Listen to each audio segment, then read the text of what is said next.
ప్రభు స్తోత్రం. దైవాశీస్సులు. రోమపత్రిక 8వ అధ్యాయం 9వ వచనం. దేవుని ఆత్మ మీలో నివసించుతున్న పక్షమున మీరు ఆత్మ స్వభావం గలవారే కానీ శరీర స్వభావం గలవారు కారు. ఎవడైనను క్రీస్తు ఆత్మ లేనివాడైతే వాడు ఆయన వాడు కాడు. మీ క్రీస్తు మీలోనేళ్ళ మీ శరీరం పాప విషయం మృతమైనది కానీ మీ ఆత్మ నీతి విషయమే జీవయుక్తమైనది. దేవుడు తన శ్రేష్టమైన మాట మన కొరకు దీవించును గాక. దేవుని ఆత్మ నాలో మీలో నివసిస్తూ ఉంటే మనము ఎవరు అంట? స్తోత్రం, దేవుని పిల్లలమే, ఆత్మ స్వభావం కలిగిన వారమే. మనలో దేవుని ఆత్మ నివసిస్తుంటే మనము దేవుని పిల్లలము, ఆత్మ స్వభావం గలవారము, శరీర స్వభావం గలవారం కాదు. శరీర స్వభావం వల్ల మరణం అని నేను చెప్పుకున్నాం. దేవుడు సంతోషపడ్డని చెప్పుకున్నాం. మనకు సంతోషం ఉండదని చెప్పుకున్నాం. ఇతరులను సంతోషపెట్టలేమని చెప్పుకున్నాం. ఎప్పుడైతే దేవుని ఆత్మ మనలో వచ్చేస్తుందో, దేవుని ఆత్మ మనలో నివసిస్తారో మనము ఆత్మ స్వభావం గలవాళ్ళమే. ఎంత గొప్ప మంచి మాట చూడండి. ఆత్మ స్వభావం గలవారము. అప్పుడేమవుతాం? శరీర స్వభావం మనలో పనిచేయదు. ఎవరైతే ఆత్మ స్వభావం గలవారై ఉంటారో వారు దేవుని బిడ్డ. ఎవరైతే ఆత్మ స్వభావం ఉండదో వారు యేసయ్య బిడ్డ కాదు. క్రీస్తు ఆత్మ లేనివాడు క్రీస్తువాడు కాదు. దేవుని ఆత్మ లేనివాడు దేవుని వాడు కాదు. దేవుని పిల్లలారా, మీరు గమనించండి. శరీరానికి మనం రుణస్థులం కాదు, శరీర సంబంధం కాదు. శరీరం సిలువ వేడింది.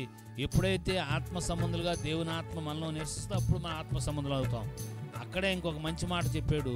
క్రీస్తు మీలో అన్నాళ్ళ మీ శరీరం పాప విషయం మృతమైంది, మీ ఆత్మ నీతి విషయం జీవయుక్తమై ఉంది. పోయిన వారంలో మనం నేర్చుకున్న సంగతి, శరీరంలో పాపనీయం ఉంది, అవయవాల్లో పాపనీయం ఉంది, పాపం లోబర్చుకుంటుందని చెప్పుకున్నామే. దాని సమాధానం ఇక్కడ రోమపత్రికలో ప్రభువారు 10వ వచనంలో క్రీస్తు మీలో అనేలా మీ శరీరం పాప విషయం మృతమైంది కానీ ఆత్మ నీతి విషయం జీవిస్తూ ఉంది. క్రీస్తు మనలో ఉంటే పాప విషయం చచ్చినమే, సందేహమే లేదు.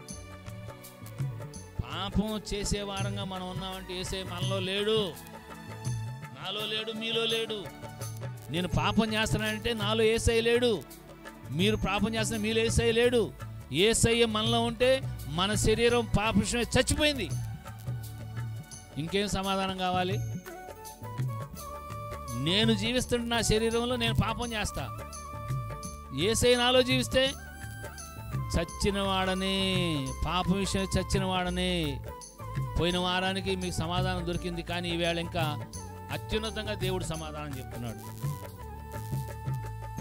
పాపం విషయంలో మనం ఎప్పుడు చచ్చిన వాళ్ళం అంటే యేసయ్య మనలో ఉంటే చచ్చిపోతాం, ఇంకంతే. యేసయ్య మనలో ఉంటే మనం పొరపాటు కూడా పాప విషయం బ్రతికిన వారం కాదు. ఇంకా పాపంలో బ్రతుకుతున్నామంటే యేసయ్య మనలో లేడు. ఇప్పుడైనా హృదయం తెరచి యేసయ్య నాలోకి రా, నాలో జీవించండి, ఆత్మ ద్వారా నాలో నివసించండి. నా శరీరంలో యేసయ్య మీ జీవితం మీరు జీవించండి. నేను నా జీవితంలో నిన్ను చూపించలేను, నేను చచ్చిన వాడను, నేను చచ్చిపోయానయ్యా, నీవు నాలో బ్రతుకు అని ఎప్పుడైతే మనం హృదయపూర్వకంగా యేసయ్యను ఆహ్వానించి ఆ నియమం ప్రకారం మనం జీవించడానికి యేసయ్యకి లోబడతామో యేసయ్య మనలో జీవిస్తాడు. పౌలు గారిలాగా సవాల్ జీవితం జీవించగలం. నేను క్రీస్తు పోలి నడుచుకున్నట్టు మీరు నన్ను పోలి నడుచుకోండి. ఈ మాట చాలాసార్లు చెప్పాను మీకు. నేను నా జీవితం మాత్రమే జీవించగలను, నేను యేసయ్య జీవితం జీవించలేను. మీ జీవితం నేను జీవించలేను, మీ జీవితం మీరే జీవించగలరు.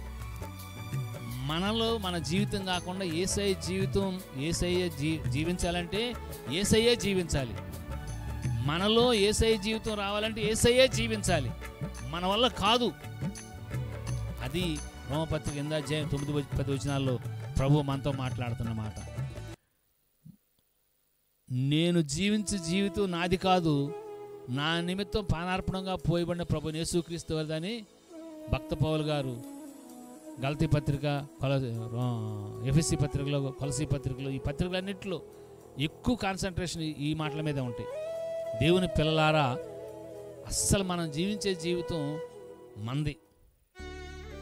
ఎవరైనా యేసయ్య బిడ్డగా జీవిస్తున్నారు ఈ లోకంలో, గొప్పవారి సేవకులుగా, అద్భుతాలు, సూచకులు, మహత్కార్యాలు సువార్త యేసయ్యను మహింపరచడం, తండ్రిని మహింపరచడం, దేవుని మహింపరచడం, దేవుని కనపరచడం, సాగిలి పట్టడం, ఇవన్నీ చేస్తున్నారంటే యేసయ్య మనలో ఉండాడు, సందేహం లేదు.